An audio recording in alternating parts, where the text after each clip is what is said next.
जगत मात्र सत्य आहे. आपलं ब्रह्म सत्य आहे आणि जगत मिथ्य आहे.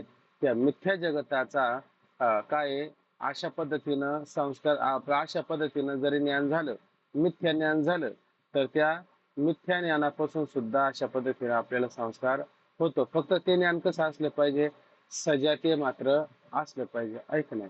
तरी पण संस्कार आपल्याला अशा पद्धतीनं होत असतो. आणि तोच असणारा संस्कार अशा पद्धतीनं तुम्हाला कशाला, हा, कार्याभ्यासाला उपयोगी ठरू शकतो. पुढे पाहता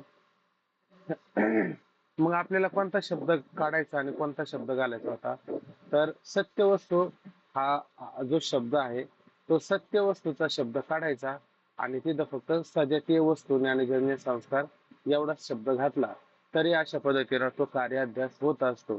हा एक इथपर्यंत पॅरेग्राफ आपण पाहिला. आता पुढचा पॅरेग्राफ आपल्याला काल पाहायचा होता, तर तो काल आपला झाला होता वाचून. आता फक्त त्याच्यावरती तूर्त विचार करू आपण थोडा आणि पुढचा विचार पुढे पाहू. आता अध्यासास ज्ञानजन्य संस्कार कारण आहे किंवा सजातीय वस्तूचे ज्ञान संस्कारद्वारा अध्यासास कारण आहे याचा विचार करू. आता आपण काय काल पाहिलं होतं की कसंही झालं तर कारणत्व कशाला येतं, तर कारणत्व शेवटी संस्काराला या ठिकाणी येत असतं. कशाला कारणत्व, संस्काराला कारणत्व त्या ठिकाणी येत असतं. मग वस्तूचं ज्ञानजन्य संस्कार, बरोबर की नाही. मग वस्तू सत्य असेल किंवा वस्तू त्या ठिकाणी मिथ्या असेल, बरोबर की नाही. ते पण संस्काराला कारण ठरलं. आणि दुसरं संस्काराला कारण काय ठरलं, सजातीय वस्तू त्याच्या सारखीच पण मिथ्या आहे. वस्तू कशी आहे, मिथ्या आहे. तिथं वस्तू सत्य सांगा मिथ्या सांगा काय सांगायची ती सांगा, त्याचं काय असतं अंतःकरणामध्ये, एक ज्ञानच असतं. ठीक आहे. किंवा एखादी सजातीय असणारी वस्तू पाहिली तर ती सुद्धा तिचे पण काय संस्कार आहे. मग ज्ञान संस्कारद्वारा म्हणा किंवा सजातीय वस्तूचे ज्ञान संस्कारद्वारा म्हणा, कसं जरी झालं तर त्याचा अंतःकरणामध्ये काय असतं, तो शेवटी संस्कार असतो. आणि तो संस्कारच काय होतो, अभ्यासाला कारण त्या ठिकाणी ठरत असतो. आता उदाहरण असं लक्षात घ्यायचं की मागच्या जन्मामध्ये आपण काय कर्म केलं बरं, आपल्याला आता जाणवतं का, आपल्याला आता कधी आठवतं का, नाही आठवत.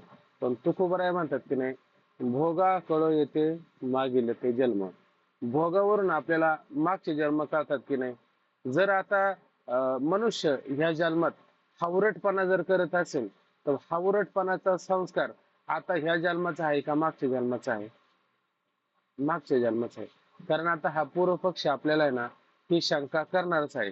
तुम्ही काय म्हणता, मागच्या जन्माचा संस्कार या जन्माला कारण आहे, त्याच्या मागच्या जन्माचा संस्कार त्या जन्माला कारण आहे. मग सुरुवात नक्की याची झाली कुठून, असा मुद्दा त्या ठिकाणी उपस्थित होणार आहे. म्हणून थोडा त्याच्यावरती विचार करायचा. म्हणून सांगतो की मागच्या जन्मात काय केलं नक्की हे आपल्याला माहिती आहे का, माहित नाही. परंतु त्याचा संस्कार मात्र आपल्या अंतःकरणावरती राहिला की नाही. तो संस्कार आपल्या अंतःकरणामध्ये राहतो आणि तो संस्कार अंतःकरणामध्ये राहिला की मग माणूस काय करतो, तो जीव काय करतो, त्या संस्कारानुसार पुढचे कर्म त्या पद्धतीनं करत असतात. म्हणजे कसंही जरी झालं तर प्रत्यक्ष ज्ञान आहे का त्या गोष्टीचं, प्रत्यक्ष ज्ञान मात्र नाही. परंतु त्याचा संस्कार मात्र आपल्या अंतःकरणावर राहतो की नाही, संस्कार मात्र आपल्या अंतःकरणावरती राहत असतो. ठीक आहे. आता अध्यासास ज्ञानजन्य संस्कार कारण आहे किंवा सजातीय वस्तूचे ज्ञान संस्कारद्वारा अध्यासाच कारण आहे याचा विचार करू. कसे म्हटलं तरी अध्यासाचे साक्षात कारणत्व संस्कारास येते, ज्ञानास मात्र येत नाही. आता पहिल्या वाक्यात काय सांगितलं, ज्ञानजन्य आहे का नाही, आणि दुसऱ्या वाक्यात सजातीय वस्तूचे ज्ञान, असं दोन मुद्दा या ठिकाणी काय केले होते, उपस्थित त्या ठिकाणी केले होते. ठीक आहे. परंतु आता आपण काल पाहिलं एक विशेष होतं, एक विशेषण होतं आणि एक विशिष्ट त्या ठिकाणी होतं. तो विचार आपला काल झाला. आता प्रथम वाक्यात काय, ज्ञानजन्य. ज्ञानजन्य हे संस्काराचे काय विशेषण त्या ठिकाणी आहे का नाही. आता विशेषण सांगत असताना ज्ञान आणि जन्य हे विशेषण येते का नाही, आणि संस्कार काय झाले त्या ठिकाणी, विशेष त्या ठिकाणी झाले. दुसऱ्या वाक्यात बोलतील का आता,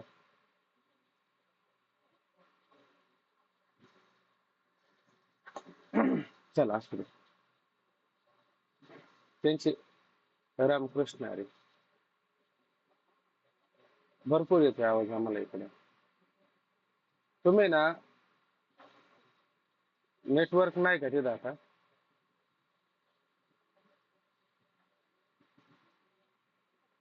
अहो काय जोडत नाही का? असा पण आवाज भरपूर येतोय.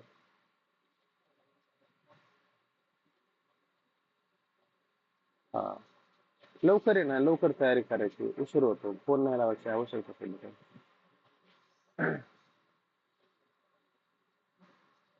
बरं असं बघा. दुसऱ्या वाक्यात ज्ञानाला कारणत्व आहे पण साक्षात मात्र नाही. ठीक आहे. आता तेथेही संस्कारद्वारा कारणत्व आहे. आता म्हणजे आपण कसाही जर विचार केला तर कारणत्व कुठं घटलं? संस्काराच्या ठिकाणीच घटित होतं, बरोबर की नाही?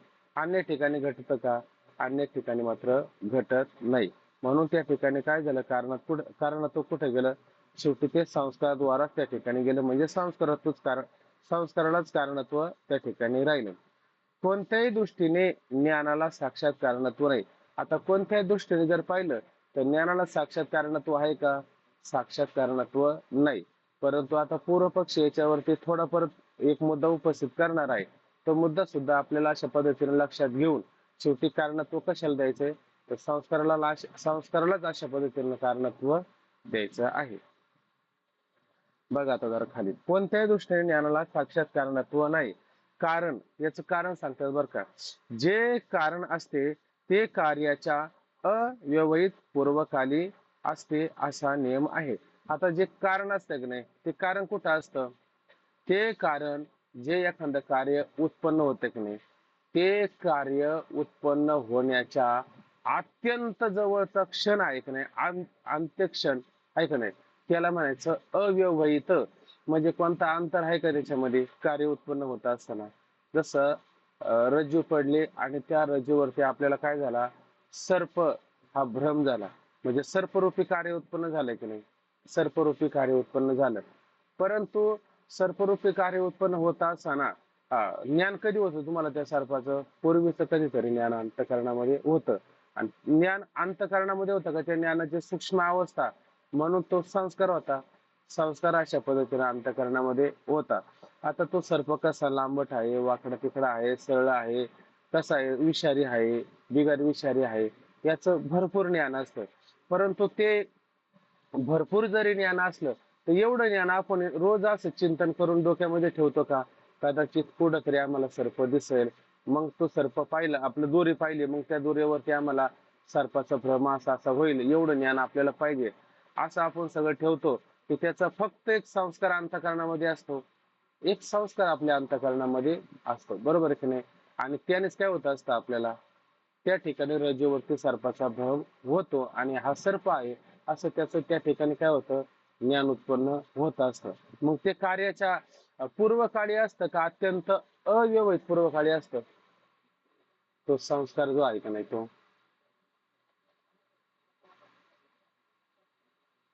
अव्यवहित पूर्वकाळी. आणि त्याचं ज्ञान ज्ञान कसं असतं? म्हणजे पूर्वकाळी ज्ञान असतं. आणि संस्कार कसा असतो? अव्यवहित पूर्वकाळी असतं, आहे का नाही? कारणाचं लक्षण करताना ते अव्यवहित पूर्वकाळी आणि ज्ञान पूर्वकाळी असतं. एक पूर्वकाळी आणि अव्यवहित पूर्वकाळी, हे दोन मुद्दे आपण लक्षात ठेवले तर मग आपल्याला संगती लागू शकते, बरोबर आहे ना? बघा आता, म्हणजे कारणाचं लक्षण करताना ते कार्याच्या फक्त अव्यवहित पूर्वकाळी असतं, हे लक्षात घ्यायचं, बरोबर आहे कोण करणार? कारणाचं लक्षण करत असताना कारणाचं लक्षण कसं करायचं? की ते कार्य उत्पन्न होण्याच्या अव्यवहित पूर्वकाळी असते का पूर्वकाळी असते? हा, म्हणजे हा मुद्दा सगळ्यांनी लक्षात ठेवायचा, बरोबर ना? कारणाचे लक्षण करताना ते कार्य उत्पन्न होण्याच्या अव्यवहित पूर्वकाळी असते. हेच कार्याचे काय मूळ लक्षण आहे. याच्यावरती आपल्याला आता पुढे विरोध उत्पन्न होणार आहे, परंतु तो विरोध उत्पन्न होण्याच्या आधी हा मुद्दा आपण किंवा हे असं लक्षात ठेवायचं की कारणाचे लक्षण करत असताना ते कार्याच्या अव्यवहित पूर्वकाळी असते. तेच कार्याचं काय लक्षण आहे, ते कार्याचं नाही, ते कारणाचं मुळात लक्षण आहे, कारणाचं लक्षण आहे, असं लक्षात घ्यायचं. बघा आता, तरी हा, जे कारण असते ते कार्याच्या अव्यवहित पूर्वकाळी असते असा नियम आहे. आता उदाहरण देऊन सांगतात, सर्पाचे ज्ञान सर्पाध्यासाच्या पूर्वकाळी असले तरी अव्यवहित पूर्वकाळी नाही. आता सर्पाचे ज्ञान, ऐका ना, सर्पाचं ज्ञान तुम्हाला, सर्प कधी पाहिला तुम्ही? पूर्वी कधीतरी, पूर्वी कधीतरी त्या ठिकाणी पाहिलेला आहे, बरोबर आहे का नाही? तो आता पाहिलेला आहे का? 20-25 वर्षापूर्वी कधीतरी पाहिलेला आहे. आणि सर्पाचे ज्ञान सर्पाचे ज्ञान अध्यासाच्या पूर्वकाळी असले तरी अव्यवहित पूर्वकाळी नाही. अव्यवहित म्हणजे रज्जू इथं पडली आणि त्यावेळेस तुम्हाला पूर्ण सर्पाचं ज्ञान आहे का? नाही. फक्त काय होतं, त्याचा संस्कार अंतःकरणावरती होता, बरोबर आहे की नाही? म्हणून सर्पाचे ज्ञान सर्पाध्यासाच्या पूर्वकाळी असले, ठीक आहे, बरोबर आहे, तरी अव्यवहित पूर्वकाळी नाहीये, बरोबर ना? ते माईक चालू आहे, मग आपलं सांगून झालं का लगेच आपला माईक बंद करायचा, ते लक्षात ठेवायचं. काय होतं, सगळा तिकडचा आवाज इकडे होतो आणि बाकीच्यांना पण विक्षेप येतो. आता इथं आहे ना, इथं हे मच्छर इकडं तिकडं, डास, ते पंखा, इथं सारी विसंगती होत असते. अख्ख्या रात्रभर झोप नाही, म्हणून तो फोन लावून ते म्हणायचं होतं की पाठपुरता घ्या, असं ते सांगायचं होतं. कारण असं चला, तरी अव्यवहित पूर्वकाळी नाही, अंतराय रहित, ते अव्यवहित म्हणावे, आहे की नाही? म्हणजे अंतराय रहित, अंतराय रहित म्हणजे काय बरं? मध्ये अंतर, ऐक नाही, अंतर म्हणा, मधला फरक म्हणा, मधला गॅप म्हणा, याला अंतर म्हणावं लागायचं, बरोबर आहे की नाही? याला अंतर असं म्हणायचं. मग अंतराय रहित म्हणजे अंतराय, अंतर नाही, अंतररहित असं म्हणायचं, बरोबर आहे की नाही? म्हणजे काय म्हणायचं त्याला? अव्यवहित पूर्वकाळी नाही म्हणजे कसं, अंतराय रहित ते अव्यवहित म्हणावे, ऐक नाही. म्हणजे अंतर नाही का त्याच्यामध्ये? अंतर आहे, पण किती अंतर आहे? 20-25 वर्षाचं अंतर आहे का? किती अंतर त्याच्यामध्ये? उगच थोडं. मी काल उदाहरण देऊन सांगितलं की तो अव्यवहित सांगत असताना, व्यवहित म्हणलं का फार पूर्वीचा काळ असतो, बरोबर की नाही? आणि अव्यवहित म्हणलं की पूर्व काळ नाही का? पूर्व काळ आहे, पण पूर्व काळामध्ये अंतर जे आहे ते किती अंतर आहे? उगच म्हणजे तो दगड आपल्या डोक्याला लागावा, ऐक नाही, इतकाच आता थोडा क्षण राहिला होता.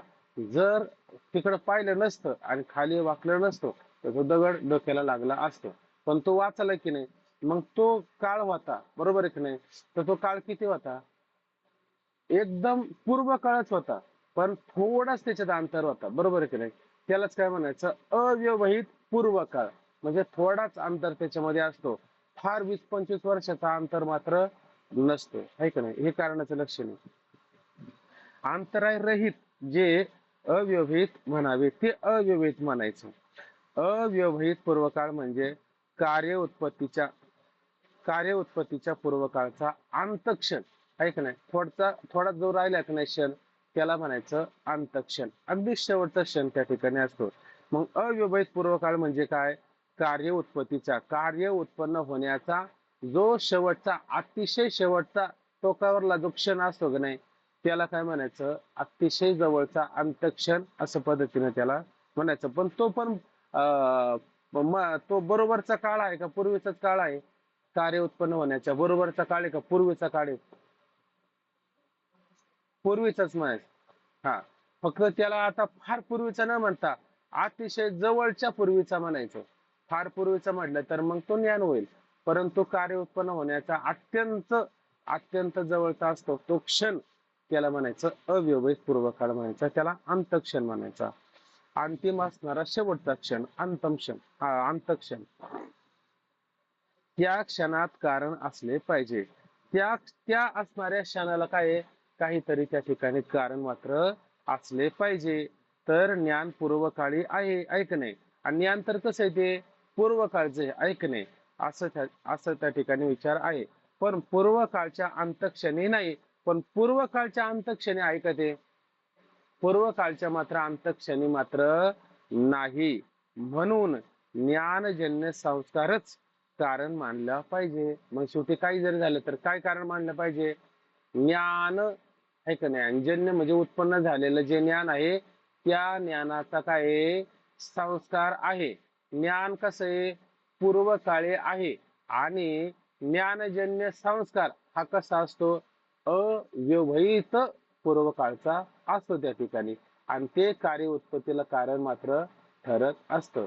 त्याची बरेच आपल्याला गाथ्यात गोव्यांमध्ये प्रमाण पाहायला मिळतात.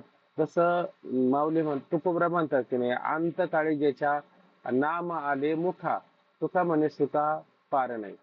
कधी नाम आलं मुखाला, आयुष्यभरात नाम आलं नाही, पण देह पडताना शेवटच्या क्षणाला जरी नाम आलं, बरोबर आहे की नाही, तो शेवटचा संस्कार आहे अंतकरणावरती नामाचा, तरी पण सुखापार नाही, तरी पण त्याला मोक्ष मुक्ती प्राप्त होऊ शकते का नाही. कधी प्राप्त झाली, शेवटच्या क्षणाला मुखाना. प्रत्येक ठिकाणी असं म्हटलं जातं की आयुष्यभर काय केलं हे माहित नाही, पण शेवटच्या क्षणाला का होईना भगवंताची भक्ती ही, भगवंताचं नाम किंवा त्याचं ज्ञान आपण काय केलं पाहिजे, संपादन करून घेतलं पाहिजे. हे शेवटच्या क्षणाचं काय घ्यायचं बरं, कारण आपल्याला जी गती असते ती गती कशावरून ठरते, कशावरून पुढचं कार्य उत्पन्न होतं, शेवटच्या क्षणावरून कार्य उत्पन्न होत असतं, बरोबर आहे की नाही. आयुष्यभर काय केलं हे महत्वाचं नाही, पण मारताना शेवटी काय केलं हे महत्वाचं आहे, बरोबर आहे की नाही. कारण शेवटी त्याचा संस्कार काय होतो, आपल्या अंतःकरणावरती राहतो. आणि मग पुढचा जन्म, बरोबर आहे की नाही, ते जन्माचं कार्य अशा पद्धतीनं उत्पन्न होत असतं, बरोबर आहे की नाही. म्हणून हा अंतक्षण यालाच काय म्हणायचं. बरं, ते ज्ञानजन्य संस्कार नाही का, ते ज्ञान उत्पन्न झाल्याचा संस्कार आहे का नाही. म्हणजे अंतकाळाला भगवंताचं नाम कोणाच्या मुखामध्ये येईल बरं, ज्याने आयुष्यभर काय केलेलं आहे, पारमार्थ केलेला आहे, त्याच्याच मुखाला भगवंताचं नाम येईल का नाही. लोक म्हणतात, अहो मरताना घेऊ ना आपण नाम, मरताना करू ना आपण परमार्थ, आता करू द्या ना आम्हाला संसार, करा संसार आणि मरा संसारामध्ये, एवढंच होऊ शकतं, बरोबर आहे की नाही. परंतु काहीतरी दोहा त्या ठिकाणी आहे, मला तो आता दोहा आता आठवत नाही, परंतु अख्ख्या आयुष्यभर आपण जरी परमार्थ केला तरी शेवटच्या काळाला नाम मुखाला येईल असं नाही. ती भगवंताची आपल्यावरती एक विशेष कृपा असते, म्हणून अंतकाळाला त्याच्या मुखाला नाम येतो आणि तो अशा पद्धतीने परमगतीला प्राप्त होतो. मग कार्य उत्पन्न होण्याच्या आत अंत म्हणजे शेवटचा क्षण असतो का नाही, तेच त्याचं कारणत्व आहे का नाही, तेच त्याचं त्या ठिकाणी कारणत्व असतं. म्हणून कारणाचं लक्षण करताना कार्याच्या अत्यंत अव्यवहित पूर्वकाळचा असणारा तो क्षण आहे, तो काय संस्कार रूपाने आपल्या अंतःकरणावरती राहत असतो. ज्ञान तर पूर्वकाळी आहे, पण पूर्वकाळचा अंतक्षण मात्र नाही. म्हणून ज्ञानजन्य, ज्ञानाजन्य, जन्य म्हणजे शब्दाचा अर्थ काय घ्यायचा, जन्य उत्पन्न झालेलं, ज्ञानापासून उत्पन्न झालेला काय संस्कार, बरोबर की नाही. हा संस्कारच कारण मानला पाहिजे. संस्कार म्हणजे अंतःकरणात असलेली ज्ञानाची सूक्ष्म अवस्था, त्या संस्कार असे म्हटले जाते. चला आता खालचा मुद्दा पाहता. खालचा एक पॅरेग्राफ आहे, एक एक एक पॅरेग्राफ दिला त्याने, ते एक एक एक एक मुद्दा समजायचा आणि मग पुढे जायचं. पॅरेग्राफ जर नाही समजला तर पुढे जाऊन त्याचा उपयोग होणार नाही. आता या कारणाच्या लक्षणावर अशी शंका येते, या कारणाच्या लक्षणावरती काय कारण केलं आपण, कारणाचं लक्षण करताना कार्याच्या अव्यवहित पूर्वकाळी असते ते कारण असं म्हटलं, बरोबर आहे की नाही, असं म्हटलं. पण या कारणाच्या लक्षणावरती शंका येते. शंका येते म्हणजे ही शंका पूर्व पक्षाने घेतली का वेदांती पक्षीच अशा पद्धतीनं पूर्व पक्षाचं म्हणणं प्रतिपादन करतात. कदाचित पूर्व पक्ष या ठिकाणी अशी शंका करू शकतील, बरोबर आहे की नाही. परंतु ती शंका कशी करतील आणि त्याचं समाधान कसं होईल हे आम्ही तुम्हाला या ठिकाणी सांगू. या कारणाच्या लक्षणावर अशी शंका येते की विहित कर्म उत्तम लोकप्राप्तीला आणि निषिद्ध कर्म नरक प्राप्तीला कारण आहे असे शास्त्र वचन आहे. बघा आता विहित कर्म आहे का नाही, विहित कर्म म्हणजे कोणतं कर्म, जे कर्म आपल्याला शास्त्राने करायला सांगितलेलं आहे त्याला विहित कर्म असं म्हणायचं. आणि निषिद्ध कर्म म्हणजे काय, जे शास्त्राने करू नये असं जे कर्म आहे का नाही त्याला निषिद्ध कर्म असं त्या ठिकाणी म्हटलं जातं. मग विहित कर्म म्हणजे काय, पुण्य ते परोपकार, पाप ते परपीडा, दुसऱ्याला पीडा देणे, दुसऱ्याला त्रास देणे, याला काय म्हणायचं? पापकर्म म्हणायचं. आणि दुसऱ्यावरती परोपकार करणं याला काय म्हणायचं? पुण्यकर्म असं त्या ठिकाणी म्हणायचं. मग असं जर पुण्यकर्म तुम्ही आता केलं, बरोबर आहे की नाही? आता तुम्ही पुण्यकर्म केलं, आता पुण्यकर्म केलं म्हणलं तुम्हाला पुन्हा स्वर्ग कधी प्राप्त व्हायला पाहिजे? अव्यवहित म्हटलं तर कधी होईल? आत्ताच होईल ना. अव्यवहित म्हणल्यावर कधी आत्ता केलं आणि लगेच स्वर्गात गेला, झालं का असं? असं होईल का? आणि तुम्ही कोणता शब्द घालता त्या ठिकाणी? अव्यवहित शब्द घाला कार्य उत्पन्न होण्याच्या आधी. मग आता पुण्य करायचं आहे का नाही? आता पुण्य करायचं, आता पाठ ऐकायचा, लगेच स्वर्गात जायचं आहे का नाही? होईल का असं? होणार नाही. मग पूर्व काळ जर म्हणला तर हा, मग त्यांनी कधीतरी आयुष्यभर तिकडे पुण्यकर्म केलं, मग त्याचा देह पडला आणि मग मग अशा पद्धतीने तो स्वर्गाला गेला. मग मग असं घातलं तर जमल का नाही? तिथं आता व्यवहित पद घातलं तर दोष लागेल का नाही? आणि शास्त्राला विरोध येईल का नाही? शास्त्राला पण विरोध येईल. मग शास्त्राला विरोध येऊ नये, मग तुम्ही कोणतं पद कारण कोणतं पद घाला बरं त्या ठिकाणी? कोणतं पद घातलं म्हणजे मग शास्त्राला विरोध येणार नाही? आ तुम्ही व्यवहित पूर्व काळ जर घातला, हा हा मग तेच झालं ना मुद्दा. मुद्दा तोच झाला ना. तिथे काय व्यवहितच आहे, पण अव्यवहित नाही, असं झालं ना. अव्यवहित म्हणजे काय होतं?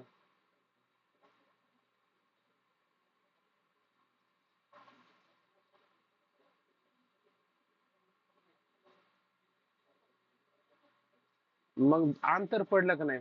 मोठं अंतर. म्हणजेच त्या ठिकाणी व्यवहित पूर्व काळ झाला, व्यवहित पूर्व काळ झाला आणि अव्यवहित म्हणजे अत्यंत जवळचा क्षण. व्यवहित आणि अव्यवहित, सत्य आणि असत्य. अ म्हणजे काय? शब्दाचा अर्थ नाही, असं सरळ सरळ का नाही? मग व्यवहित आणि अव्यवहित ऐक नाही म्हणजे जवळचा क्षण आणि दूरचा क्षण. पूर्व काळ तर मान्यच आहे आपल्याला ना. पूर्व काळ तर आहेच ना. दोन्ही मध्ये पण पूर्व काळ आहे का नाही? मग आता तिथे शब्द घालावंच लागेल ना. अव्यवहित शब्द नाही घातला तर मग जुळणार नाही, ऐक नाही. मग व्यवहित आणि अव्यवहित. हा बोला. आणि पूर्व काळ ठेवा.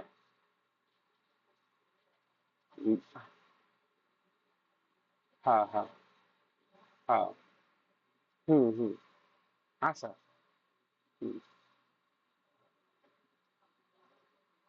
हम्म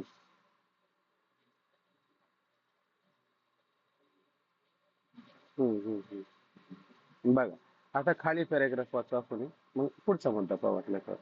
आता हा मुद्दा आता फक्त एवढाच मुद्दा राहिला होता. पण आता जवळचा काळ आणि पूर्वीचा काळ हाच मुद्दा आहे ना इथं उपस्थित झालेला, बरोबर आहे की नाही? मग स्वर्ग आता पुण्यकर्म केलं तर तिथं हा शब्द जर ठेवला कांता अव्यवहित, तर काय होईल बरं त्या ठिकाणी? लगेच तुम्हाला स्वर्गाला जायला पाहिजे.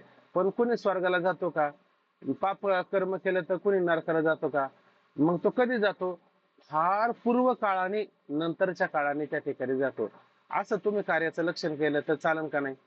असंच कार्याचं लक्षण करा, नाही तर शास्त्र वाचनाला विरोध येईल का नाही? शास्त्र वाचनाला विरोध येईल ना. कारण शास्त्र काय म्हणतं? जैसे ज्याचे कर्म तैसे फळ देतो रे ईश्वर. लगेच देतो का नंतर देतो? नंतर देतो, आहे का नाही? असं कार्याचं लक्षण केलं तर जुळते का नाही? नाही तर शास्त्र वाचनाला काय होतो? विरोध त्या ठिकाणी येतो. नाही तर मग शास्त्र वाचनाने म्हटलं पाहिजे आता केलं आताच फेडा. असं होतं का? असं होत नाही. आता केल्यावर कालांतराने तुम्हाला फेडावं लागेल. आता करायला तुम्हाला दादा म्हणतात बरं वाटतं, आहे का नाही? पण भोगायला आल्याच्या नंतर ना आपला हाल कुत्री सुद्धा पाहते नाही, कुत्र सुद्धा पाहायला थांबत नाही. इतकी बेकार परिस्थिती होत असते, बरोबर आहे की नाही? म्हणून आहे का नाही, केलेलं कर्म हे भोगायला येतं. पण लगेच येतं का नंतर येतं बघायला? नंतर येतं, आहे का नाही? म्हणून त्या ठिकाणी काय करायचं? तुम्ही जे अव्यवहित पद घालता ते अव्यवहित पद घालू नका. ठीक आहे, पुढं पाहू त्याचा विचार. आता महाराजांनी एक प्रश्न केला होता, अव्यवहित आहे का नाही? आणि तिथं व्यवहित. आता तिथं फक्त हा एक मुद्दा उपस्थित होता, त्याच्यावर विचार होईल पुढे. आता खाली पहा. या कारणाच्या लक्षणावर अशी शंका येते की विहित कर्म उत्तम लोकप्राप्तीला आणि निषिद्ध कर्म नरक प्राप्तीला कारण आहे, असे शास्त्र वचन आहे. ठीक आहे. त्यास विरोध येईल. त्यास विरोध येईल. आता कसं विरोध येईल हे पण पाहू. आता कर्म कशा पद्धतीने होतं? कर्म केवळ शरीरानेच होतं असं आहे का? नाही. कर्म त्या ठिकाणी 3 प्रकारचे होत असतात. कायिक, वाचिक आणि मानसिक. कायिक म्हणजे काया म्हणजे शरीर. शरीराने सुद्धा आपण वाईट कर्म करतो की नाही? दुसऱ्याला हाण मार जोड अशा पद्धतीने आपण कर्म करतो, बरोबर की नाही? तर अशा पद्धतीचे हे कर्म आहे, हे काय कर्म आहे. कधी कधी शब्दाने वाणीनं आपण दुसऱ्याला दुखवत असतो की नाही? दुसऱ्याला त्या ठिकाणी दुखवत असतो, आहे की नाही? आता ते कधी कधी साधू संत सुद्धा दुखवतात की नाही शब्दाने. किती सांगू तरी नाही ऐकती बटकीची, पुढे शिंदळीची रडतील असं म्हणतात. मग शिंदळी म्हणता, बटकीची म्हणता, अशा तुम्ही शिव्या देता, ऐक नाही? आयशी आयशी वेली रांड जवळ जवळ तिचे तोंड, ऐक नाही? संत सेवीशी अंग चोरी दृष्टीनं पडो तयावरी, ऐक नाही? पुढली गोरी आयशी दिशे तोंडावरी, असं तुम्ही म्हणता. मग संतांनी पण शिव्या दिल्यात नाही का हो आपल्याला? संतांच्या शिवेमध्ये दोष असतो का पाप असतं? उलट संतांनी जर आपल्याला शिवी जर दिली तर संतांच्या शिवीमध्ये शिव असतो, लक्षात घ्या. संतांच्या शिवीत काय असतो? शिव असतो. आणि शिव शब्दाचा अर्थ काय होतो? कल्याण हित स्वस्ती, असं त्या ठिकाणी म्हणताय का ना, स्वस्ती श्री वटेशू. संतांनी जरी आपल्याला शिव्या दिल्या तर संतांच्या शब्दात आपलं कल्याण होणार असतं, ऐक नाही? आई हा.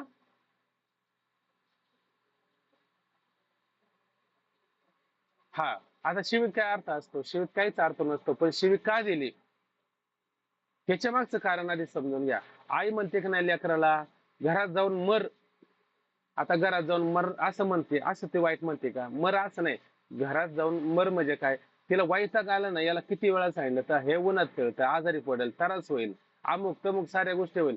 घरात जाऊन मर याचा अर्थ काय? मातेच्या कोपी फेकुले स्नेह आठी, ऐक नाही? भगवंत म्हणतात की नाही, आता तो उदार कैसे नि वर्षेल, तेने अर्जुन आचळू निवेल, मग नवी उरुडी फुटेल, ऐक नाही? उन्मेषाची औषधाच्या कडवटपणी नाही, ते असाध्य दिखून व्याधी अमृता सम दिव्य औषधी, ऐक नाही?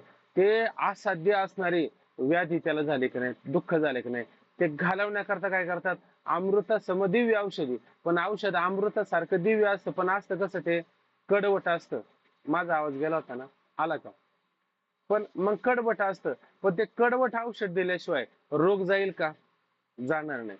तसं जशी औषधाची अमृत काय औषधाच्या कडवटपणी, आहे का नाही, वरी अमृताची पुरवणी. आहाच ना दिसे गुणी प्रगट होय. आहाच म्हणजे वर तुम्हाला ते दिसतं का? वर तुम्हाला कडवट वाटतं, आहे का नाही? पण गुणी प्रगट होय, तुम्ही घेऊन बघा, त्याने तुम्हाला फरक पडेल का नाही? फरक पडेल. तसं भगवंताने अर्जुनाला बोलायला सुरुवात केली. फार भगवंत अर्जुनाबरोबर प्रेमाने बोलला का हो? नाही ना बोलले. ते कारण मनी धरितले. याला काय कारण आहे? हे मनी धरितले. मग सरोष बोलो आदरले. सरोष म्हणजे रोष, रागाने बोलायला सुरुवात केली, आहे का नाही? जैसे मातेच्या कुपी फेकुले स्नेह आठी. आई त्या ठिकाणी कोपते, रागवते का नाही? पण तिच्या रागवण्यामध्ये स्नेह आठी, स्नेह आहे का नाही? प्रेम आहे का नाही? पण आपल्याला तिचा राग दिसतो, तिचा स्नेह दिसतंय का? नाही. तसं भगवंत अर्जुनाला बोलताना कसे बोलले? काय रे, तू जाणत तरी म्हणविशी पर नेनवितेनं सांडिशी. असं तू शहाणा तरी म्हणावं, पण अज्ञानपणा टाकायला तयार नाही, आहे का नाही? तू जाणता तरी म्हणविशी पर नेनवितेनं सांडिशी. आणि शिकू तरी बोलशी बहु साल नीती. आणि तुला सांगायला गेलं तर तूच आम्हाला नीती धर्म शिकवायला सुरुवात करतो, आहे का नाही? तर तुझं सांगणं कसं आहे? जात्यंदा लागे पिसे मग सैरा धावे तसे, ऐक नाही? तसे तुझे शहाणपण दिसत असे. तुझं शहाणपण कसं आहे? येड्या माणूस आपलं जन्म आंधळा मनुष्य आणि त्याला वेड लागलं, त्याचं चालणं फिरणं कसं असेल? त्याला समजा राग आला तर तो कसा पळेल? तो काय रस्त्याने पळेल का? हा. तसं तुझं काही लय सरळ सरळ सांगणं आहे का? अशा पद्धतीने भगवंत त्याला बोलू लागले. म्हणजे बोलू लागले, त्या भगवंताच्या बोलण्यामध्ये काय पाप आहे का? उलट अर्जुनाचं काय आहे? हितच आहे, कल्याण आहे का नाही. आणि आपलं बोलणं म्हणजे काय, आपलं बोलण्यात काय पुण्य होईल का? आपलं बोलणं जिथं बोललं तिथं पापच करेल, आहे का नाही. आणि त्यांचं बोलणं सहज बोलणे हित उपदेश, त्याने शिवी जरी दिली तरी हित उपदेश, आहे का नाही. अशा पद्धतीचं. आणि आपलं सहज बोलणं तरी झालं तरी आपल्या पद्धती आपल्याकडून काय होत असतं, पाप त्या ठिकाणी होत असतं. मग ते कायिक असेल पाप, कधी कायिक पाप पुण्य होतं, वाचिक पाप पुण्य त्या ठिकाणी होतं, कायेने वाचेने आणि मनाने. आता कधी कधी आपण काही कुठं हालचाल करताना दिसत नाही, तरी पण म्हणतो हा बाबा का कटकट घालतात सुंदर घेण्या देण्याची. आता त्या बाबाला तुमचं मन दिसतं का? नाही दिसत. पण आपलं मन तर आपल्याला म्हणत असेल ना, आपलं मन तर आपल्याला म्हणत असतं, ऐक नाही. म्हणून हे मनाने पण अशा पद्धतीनं कधी कधी म्हणत असेल, वा बरं झालं बाबा हे आम्हाला कळलं, याच्यातून आम्हाला मुक्त आला. पंडित मिच्छलदास स्वामींनी किती आपल्यावर कृपा केली, ज्ञानोबा तुकोबांनी किती कृपा केली. असे लोक म्हणत असेल, ते पुण्य नाही करत का?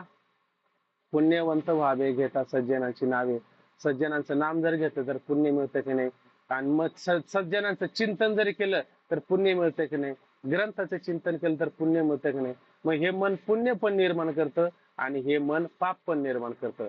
वाचा पुण्य पण निर्माण करते, वाचा पाप निर्माण करतं. देह पुण्य पण निर्माण करतो आणि देह पाप पण निर्माण करत असतो, बरोबर का नाही. कारण शरीर ही काय आहे, शेती आहे. आणि या शेतीमध्ये काय आहे, पाप पुण्य अशा पद्धतीने उत्पन्न होत असतं. पुण्य जर केलं तर तुम्ही स्वर्गाला जाल, आणि पाप जर केलं तर नरकाला त्या ठिकाणी जाल. आणि पाप पुण्य निर्माणच नाही केलं तर कुठं जाणार? कुठंच नाही, मुक्त होणार. असं पण आहे का नाही नियम? असं पण नियम त्या ठिकाणी आहे. चला आता, कायिक वाचिक व मानसिक क्रियेचे नाव कर्म असं त्या ठिकाणी आहे.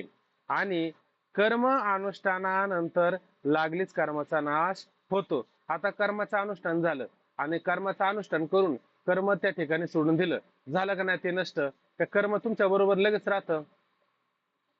कर्म केलं आणि ते लगेच तसं राहिलं, असं लगेच राहतं का कर्म? कर्म राहत नाही. उलट काय राहत असतो त्या कर्माचा? त्या कर्माचा काय राहत असतो? हा, संस्कार राहत असतो, हे लक्षात ठेवायचं आहे का नाही. पण आता ते संस्कार लगेच नाही सांगणार, ते पुढे सांगणार आहे. कर्म अनुष्ठानानंतर लागलीच कर्माचा नाश होतो.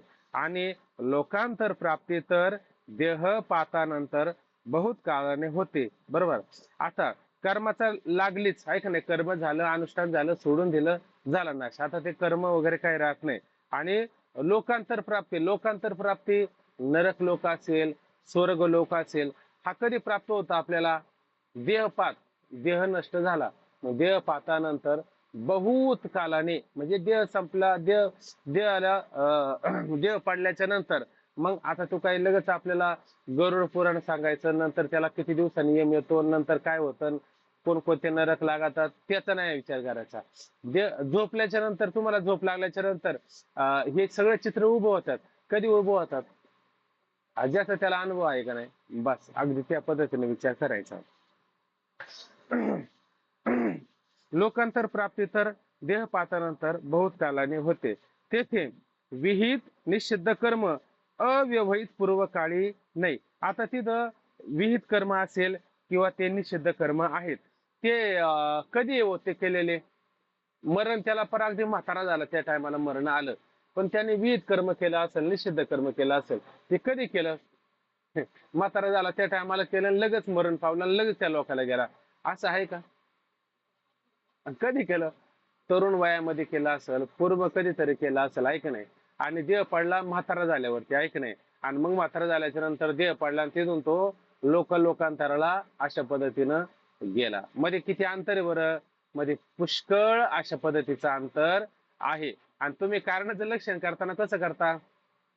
कारणाचं लक्षण कार्याच्या अव्यवहित पूर्व काळी असं म्हणतात. आता सांगा, हे कारणाचं लक्षण इथं होतं का? असं होईल का कारणाचं लक्षण या ठिकाणी घटित? होतच नाही ना. उलट विरोध आला का नाही? किती मोठा विरोध आला बरं या ठिकाणी.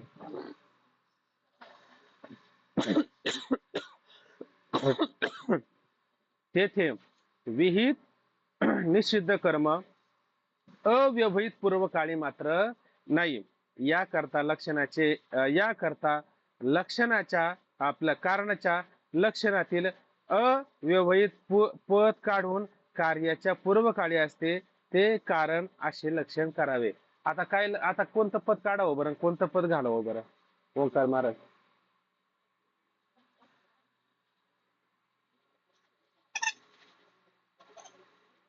हा.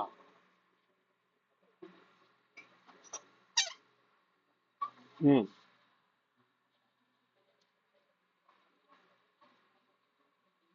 हा बरोबर म्हणजे मग दूरचाच पाहिजे आपल्याला. पूर्व काळचं दोन इकडं आहे ना, मागचा मुद्दा तुम्ही लक्षात नाही घेतला का? व्यवहित पूर्व काळ आणि अव्यवहित पूर्व काळ. व्यवहित पूर्व काळ आणि अव्यवहित पूर्व काळ, पूर्व काळ दोन्हीकडे पण आहे का नाही? हा. पण व्यवहित आणि अव्यवहित शब्दाचा अर्थ काय होतो?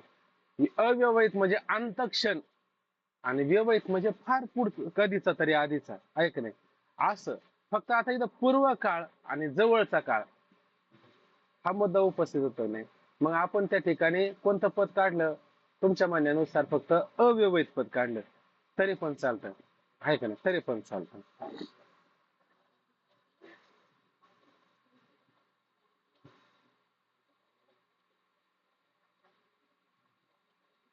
हम्म. हम्म.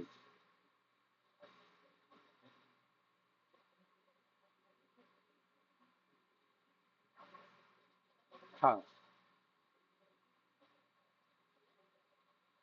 हम्म. हम्म. हम्म.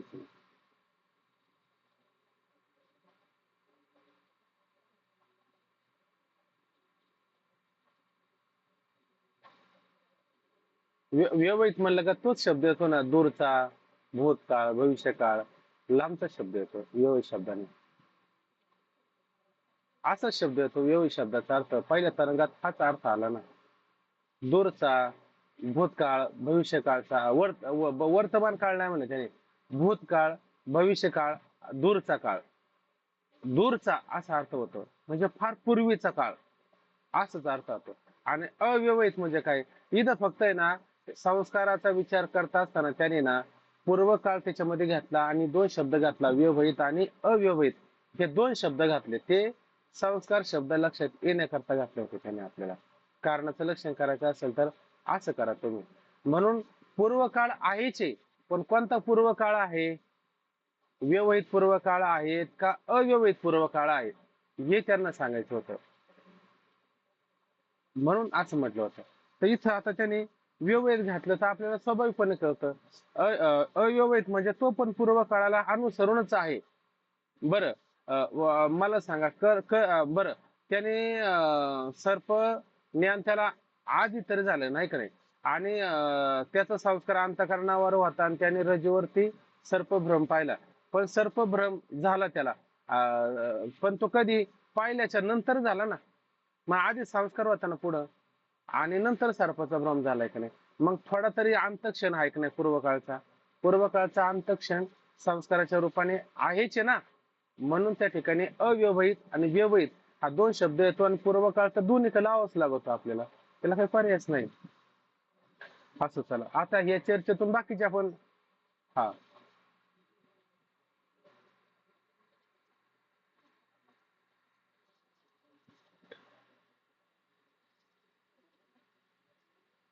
नाही नाही नाही नाही, तो आपल्याला मुद्दा पहिल्या तरंगातला लक्षात घ्यायचा होता, व्यवहित आणि अव्यवहित. पहिला तरंग.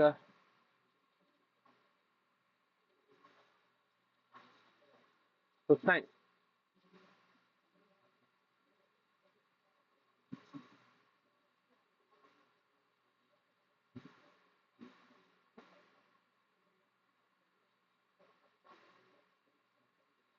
हम्म. हम्म. हम्म.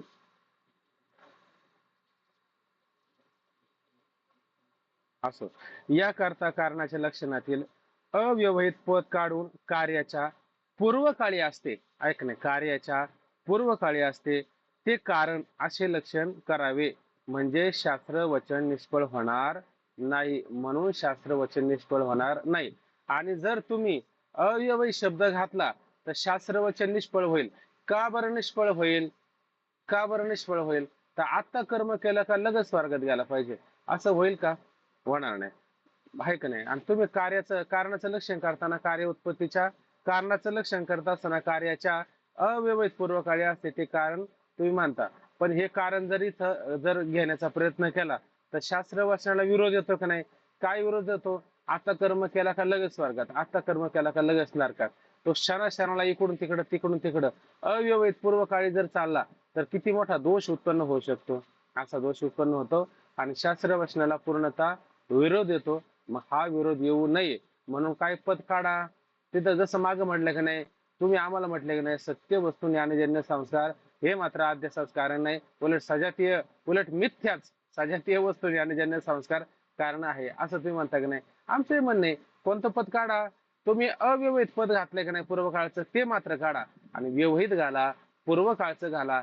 ते मात्र घातलं तर काय होईल? शास्त्र वचनाला मात्र विरोध येणार नाही.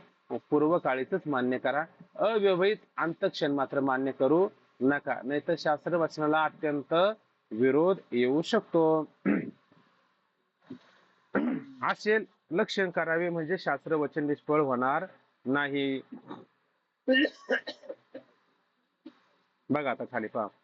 पण ही शंका बरोबर नाही. आता वेदांती काय म्हणतात, असे तुम्ही शंका त्या ठिकाणी जर केली, पण बाबा तुम्ही कदाचित आता तुम्ही करायला तिथं आले का? पूर्व पक्ष असा शब्द दिला की इथं नाही दिला, परंतु अशी शंका तुम्ही जर केलीच, ऐक नाही, परंतु बाबा ही शंका करणं बरोबर नाही.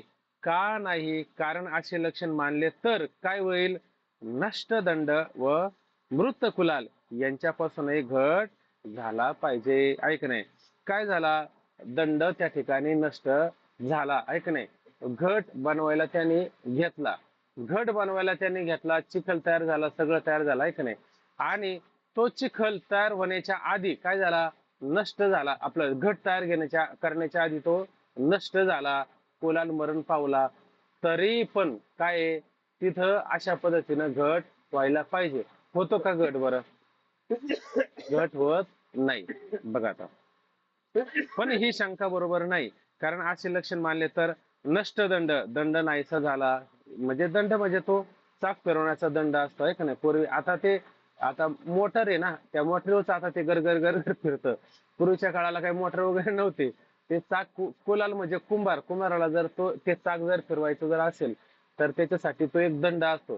त्या दंडाला त्या चाकाला मध्ये एक छिद्र असतं, त्या छिद्रामध्ये तो दंड घालायचा आणि ते गरगर गरगर गरगर असं काठीनं फिरवायचं की त्याला एकदम चांगल्या प्रकारची गती येत असायची. आणि मग त्याच्यावरती तो चिखल आहे, तो चिखल त्याच्यावरती रवायचा आणि अशा पद्धतीने तो घट बनवायचा.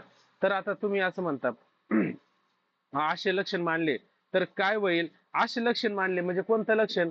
पूर्व काळी असते, ऐक नाही, पूर्व काळी असते ते कारण माना असं तुम्ही म्हणताय की नाही. पण असे लक्षण मानले तर काय दोष येतो? तर पहा, तर नष्ट दंड व मृत कुलाल म्हणजे कुंभार आणि मृत मिळालेला आहे, ऐक नाही, यांच्यापासून घट झाला पाहिजे. त्यांच्यापासून घट होतो का? यांच्यापासून घट मात्र होत नाही. कारण ते कार्याच्या पूर्व काळी होते, पण त्या नष्टदंडापासून अथवा मृत कुलालापासून घटरूप कार्य उत्पन्न होत नाही. म्हणून कार्याच्या पूर्व काळी असेल ते कारण असे लक्षण करून भागणार नाही, बर का? म्हणून कार्याच्या पूर्व काळी असेल तेच कारण असे लक्षण करून भागणार नाही. आता स्वर्ग नरक प्राप्तीस शुभ शुभा कर्म कारणच नाही असे आमचे म्हणणे आहे. शुभाशुभ कर्मा समाप्तीनंतर अव्यवहित उत्तक्षणी धर्माधर्म उत्पन्न होऊन त्याचे संस्कार अंतःकरणावर राहतात. ते धर्माधर्म स्वर्ग नरक प्राप्तीस हेतू असून ते स्वर्ग नरक प्राप्तीच्या अव्यवहित पूर्वक्षणी आहेत. म्हणून अव्यवहित पूर्वक्षणी असेल तेच कारण असे मान्य युक्त आहे. सर्प ज्ञानानंतर बहुत काळाने सर्प अध्यास होते, त्या काळी सर्पज्ञानंतर नाही, फक्त सर्पज्ञानाचा संस्कार आहे. त्या संस्कारानेच सर्पाचा अध्यास घडतो, बर का? इथपर्यंतच आज आपण मुद्दा लक्षात घेऊ. आता वेळ पण आपली पुढे संपत आलेली आहे. आता याच्यात असं लक्षात घ्यायचं की कार्याच्या पूर्वी असेल तेच कारण असं तुम्ही म्हणता, बरोबर का नाही? असं लक्षण करून भागेल का त्या ठिकाणी? कार्याच्या पूर्वी असते तेच. आता समजा कुंभार म्हणा, दंड म्हणा, हे कार्याच्या पुढं आधी आहे का त्या ठिकाणी? कार्याच्या आधी आहे का? मरण पावले. आता मरण पावल्याच्या नंतर घट होईल का त्या ठिकाणी? घट मात्र होणार नाही. तसं तुम्ही म्हणता स्वर्ग, नरक, विहित कर्म केलं म्हणजे स्वर्गाला जाणार, निषिद्ध कर्म केलं म्हणजे नरकाला जाणार. मग ते स्वर्गाला नरकाला लगेच जाण्याची आवश्यकता तरी आहे का? लगेच जाण्याची आवश्यकता नाही. कारण तुम्ही काय म्हणले, अव्यवहित पद त्या ठिकाणी काढा आणि पूर्व काळी असणारं व्यवहित दूरचं वगैरे ते पद घाला, म्हणजे कालांतराने होईल. अशी करण्याची काही आवश्यकता आहे का? करण्याची सुद्धा आवश्यकता नाही. कारण काय होतं, कर्म आपण आता करतो की नाही? कर्म आपण आता करतो आणि ते कर्म आता केल्याच्या नंतर स्वर्ग नरक प्राप्ती कधी होते आपल्याला? बहुत काळाने होते. मग का बरं हे स्वर्ग नरक बहुत काळाने होते?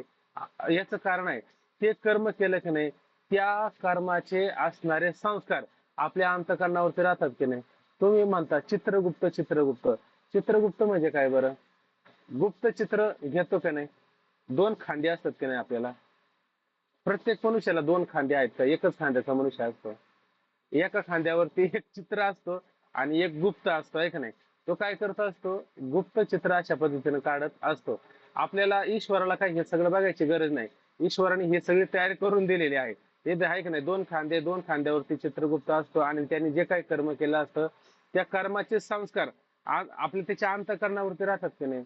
त्या कर्माचे संस्कार त्याच्या अंतःकरणावरती राहत असतात आणि ते संस्कार अंतःकरणामध्ये राहिले का नाही आणि अंतकाळाला त्याचा देह पडतोय की नाही, तो देह पडत असताना त्याने काय कर्म आपल्या जीवनामध्ये केले, त्या कर्मानुसारच त्याला पुढची गती होते की नाही? पुढची गती होते. मग आता तिथं तुम्हाला पूर्व काळी असते तेच कारण मानायची काय गरज आहे का? नाही. मग कारण तो कशाला आलं शेवटी? संस्कारालाच कारण तो आला की नाही? शेवटी कारण तो कशाला गेलं? संस्काराला कारण त्या ठिकाणी जात असतं आणि मग अंतकाळी किंवा देहपात होत असतो, त्याचा संस्कार आपल्या अंतकरणावरती राहत असतो आणि तो संस्कारच तो कसा असतो? अव्यवहित पूर्वकाळी असतो की नाही? देह पडण्याच्या आधी अव्यवहित पूर्वकाळी असतो की नाही? का फार पूर्वकाळी असतो? नाही. रज्जूवरती तुम्हाला सर्पभ्रम झाला, तिथं संस्कारच तुमचा अव्यवहित पूर्वकाळी होता का नव्हता? का ज्ञान होतं? नाही. अव्यवहित पूर्वकाळी होतं आणि त्यानंतर त्याला रजेवरती सर्पभ्रम झालाय की नाही? मग तिथं पूर्वकाळ म्हणण्याची काय गरज आहे का? नाही. उलट तो संस्कार आपल्या अंतःकरणावरती राहतो आणि तो संस्कार कसा असतो? अव्यवहित पूर्वकाळचा असतो. का ज्ञान सगळं असतं. तुम्ही असं म्हणता का पूर्ण लहानपणापासून आपण काय काय केलं, चांगलं किती वागलो, वाईट किती वागलो, हे सगळं तुमच्या ध्यानात असतं का? नसतं ना. फक्त एवढंच असं म्हणतो, आपलं मनच आपल्याला सांगतं, काय सांगतं? की आम्ही आमच्या जीवनामध्ये फार वाईट कर्म केलो, याच्या मुंड्या पिरगळ, त्याच्या मुंड्या पिरगळ, याला असं लूट, त्याला तसं लूट. याचा अर्थ आम्ही फार वाईट कर्म केलं. वाईट म्हणलं तरी काम भरपूर झालं की नाही? मग वाईट म्हणल्याच्या नंतर निषिद्ध कर्म झालं, ते कुठं घेऊन जाणार आहे? नरकालाच घेऊन जाणार आहे. आणि विहित कर्म केलं, अहो जाऊ दे हो, आम्ही असं तसं वागलो, पण कर्म करता असताना मात्र आम्ही ऐका नाही त्या ठिकाणी कसं वाईट जरी कर्म केलं, अमुक जरी कर्म केलं, पण कशा हेतूने केलं, काय हेतूने केलं, आमचा हेतू तरी काय त्याच्यामध्ये होता? आम्हाला लोकांचं कल्याण आता शिवाजी महाराजांनी घाणाघाती युद्ध केलं, हल्ले केलं, जाऊ द्या. नाथ महाराजांनी मुघलांना दौलताबाद किल्ल्यावरती उभे उभे कापले का नाही सगळे? तलवारीनं कापलं. मग त्याच्यामध्ये वाईट कर्म झालं, पण कोणत्या हेतूने झालं बरं ते कर्म? धर्म रक्षणाकरता झालं की नाही? शिवाजी महाराजांनी मुघलांना मारलं, शत्रूंना मारलं, कशासाठी मारलं? धर्मरक्षणासाठी मारलं की नाही? वाईट कर्म करू द्या, पण आम्ही कोणत्या हेतूने केलं होतं? हेतूलाच महत्व नाही शेवटी. माऊली म्हणतात की नाही, अमृत तरीच मारिजे, जरी विखेशी शिवजे, तैसा स्वधर्म दोष पाविजे हेतुकपणे. स्वधर्माच्या ठिकाणी सुद्धा दोष प्राप्त होतो. कधी होईल बरं? हेतू ठेवून जर कर्म केलं तर ते स्वधर्म जरी केलं तरी पण दोष आहेच का नाही? आहेच आहे. बरोबर आहे का नाही? म्हणून माऊली काय म्हणतात? सुखी संतोषाने यावे, दुःखी विषादाना भजावे आणि लाभा लाभना धरावे मना माझे. बरोबर आहे की नाही? मग आपण या उचित स्वधर्म राहतता, जे पावे निवंता ते सावने जायचे. मग आपण जीवनामध्ये चांगलं कर्म केलं, वाईट कर्म केलं, याचा विचार न करता आपण कशासाठी कर्म केलं, आपला हेतू काय होता, लोकांचं कल्याण व्हावं, आपला असा हेतू होता. हेतू चांगला होता का नव्हता? हेतू चांगला होता. कर्म कसं होतं याच्याशी काही कर्तव्य का आपल्याला? याच्याशी काही कर्तव्य नाही. आणि मग मारताना आपण म्हणतो जाऊ द्या, त्रास झाला, अमुक केलं तमुक केलं, नाही आम्हाला परमार्थ करता आला, नाही ग्रंथ वाचता आला, तरी बाकीचे कर्म करताना आम्ही कोणत्याही प्रकारे आणि दोषयुक्त कर्म केलं नाही, आम्ही चांगलं जगाच्या कल्याणाकरताच अशा पद्धतीनं कर्म केलं. असं का होईना, शेवटी संस्कार आपल्या अंतकरणावरती राहतो की नाही? आणि तो हेतू चांगला असेल, त्याचा देह पडला तर तो चांगल्याच लोकांना जाईल का नाही? चांगल्याच लोकांना जाऊ शकतो. मग त्याचा काय असतो? संस्कारच आपल्या अंतकरणावरती राहतो की नाही? काही जरी झालं तर त्याचा संस्कार असतो. आणि तो संस्कार कसा असतो? अव्यवहित पूर्व काळचा असतो की नाही? अव्यवहित पूर्व काळचा त्या ठिकाणी असतो. मग आता अव्यवहित पद काढायची गरज आहे का? अव्यवहित पद आहे तसं ठेवलं पाहिजे. आणि जर पूर्व काळ म्हटलं, मग आठवा सगळं. आठवतं का आपलं सगळं? आठवत नाही. आणि मग कस काय पुढची गती तुला मिळायची बरं? मग उलट अव्यवहित पद आहे ना, ती काढण्याची गरजच नाही. उलट अव्यवहित पद आहे ना, आहे तसंच ठेवा. ऐक नाही. आणि तुम्ही पूर्व काळ जो म्हणता की नाही, त्या पूर्व काळाची आवश्यकता नाही. ते अंतकरणावरती संस्कार राहतात. आणि ते संस्कार कसे असतात? अव्यवहित पूर्व काळाच्या रूपाने असतात आणि पुढच्या कार्याचे उत्पन्न होण्याला ते कारण ठरू शकतात. असा सरळ मुद्दा आहे.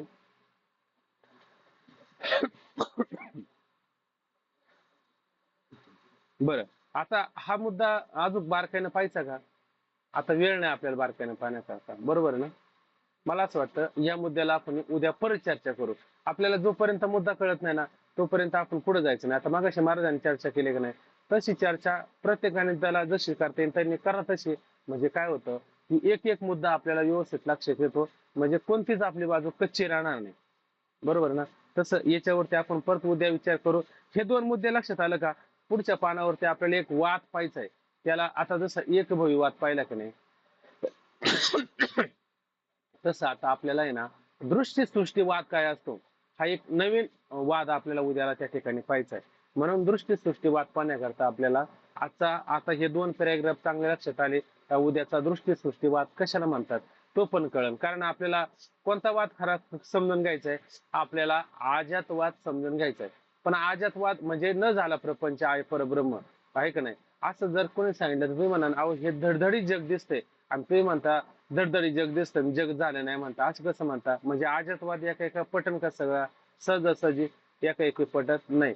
मग त्याच्यासाठी आपल्याला अध्यासवाद म्हणजे विवर्तवाद, आहे का नाही, अशा पद्धतीने तो पाहावा लागतो. मग तो विवर्तवाद पण कळत नाही, मग दृष्टी सृष्टीवाद पाहावा लागतो, तोही कळत नाही. मग सृष्टी दृष्टीवाद पाहावा लागतो, तोही कळत नाही. मग कधी कधी आपल्याला आरंभवाद पाहावा लागतो. मग हे सगळे वाद काय असतात?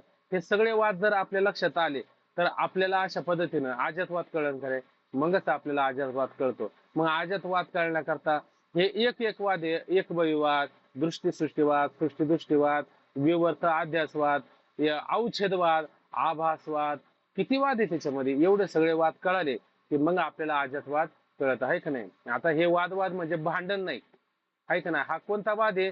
करू आवडीने वाद, तुमच्या सुखाचा संवाद, आहे का नाही? ते काय मंत्र्यांची नेत्यांची डिबेट नाही, चर्चा नाही. तिथं खुर्च्या एकमेकाला फेकून मारण्याचं काम चालतो. तसा हा वाद म्हणजे विलक्षण असणारा वाद आहे. आता शंकराचार्याने वाद केला का नाही? शंकराचार्याने पण वाद केला.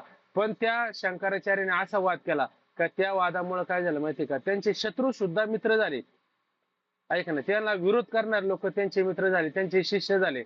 सुरेश्वराचार्य होऊन गेले का नाही? ते पूर्वीचे मंडन मिश्र होते का नाही? असे कितीतरी शिष्य त्यांचे झाले, ऐक नाही. त्यांनी लोकांचं खंडन केलं, खंडन करून आपलं केलं. त्यांनी काही तलवार नाही काढली होण्यासाठी, त्यांनी काही कोणाला पैसे नाही दिले आपलं होण्यासाठी. फक्त काय केला? वाद केला. म्हणून आपल्या सनातन धर्मामध्ये वाद करण्याची काय प्रथा आहे. म्हणून हा वाद केला की सहजच आपल्याला तत्वज्ञान प्राप्त होतं आणि आपण आपल्या मूळ स्वरूपावरती येत असतो. म्हणून आपल्याला उद्याचा कोणता वाद पाहायचा? तर दृष्टी सृष्टीवाद त्या ठिकाणी पाहायचा. मग दृष्टी सृष्टीवाद कसा आहे हे दोन मुद्दे आपण पाहिले का? तो मुद्दा आपण उद्याला लक्षात घेऊ शकतो. आता या ठिकाणी थांबून घेऊ. ओम पूर्णमदः पूर्णमिदं पूर्णात् पूर्णमुदच्यते पूर्णस्य पूर्णमादाय पूर्णमेवावशिष्यते. हरि ओम. शांती शांती. रामकृष्ण हरी.